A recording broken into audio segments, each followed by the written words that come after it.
An editor-in-chief of Sana'a Review, that's an online magazine. She's joining us via Skype from Malmö, that's in Sweden. Thanks for taking the time to speak to us on Al Jazeera.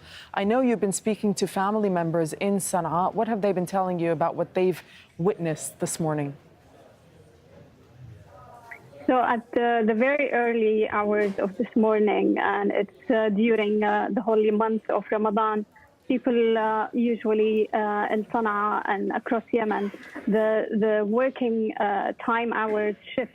So people would be sleeping during the day and be working after the iftar. So it was a very, very quiet day, and actually, like, nobody expected that any kind of airstrike would happen, and that really multiplied the kind of shock and anger and also pain. There seems to be no political will or even Islamic will to preserve and protect the holiness of this month. So it came as a shock, really, and it might seem like different from other airstrikes, specifically because of the holiness of this month. And what do you make of what the Saudi coalition had to say when they say that they were targeting military sites, and this is specifically in response to the Houthis targeting Saudi oil installations earlier this week?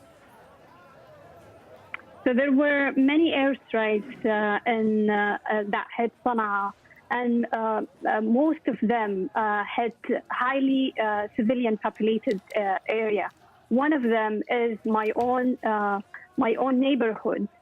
So I know the street, and I know the neighbors, and even my own family, my own mother were surrounded by civilian. They live in civilian area.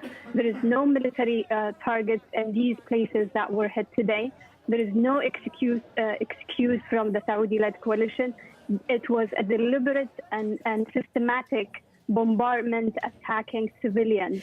They did this in retaliation of the Houthi attacking the oil facilities earlier this week, and this is not the first time that the Saudi-led coalition do this collective punishment for all Yemenis when the Houthi attack any of their facilities. In 2017, end of early November, there were like rockets hit or fired by Houthis toward Riyadh and I believe Mecca, and in retaliation, the Saudi-led coalition at that time imposed a total siege on all entries. So this is not the first time that the Saudis want to take a revenge with what the Houthis are doing against all civilians in Yemen. Both sides seem to want to retaliate. And does this, what happened this morning, then risk escalating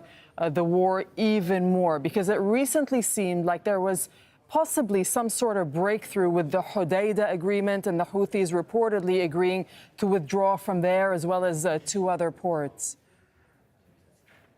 That's also one thing that makes this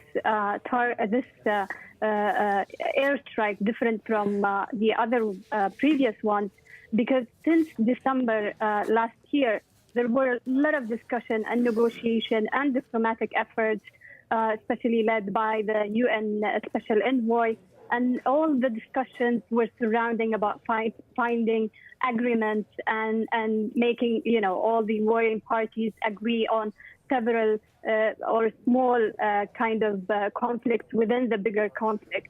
The Hudaydah agreement, for example, yesterday was being praised by during the briefing of the UN Special Envoy.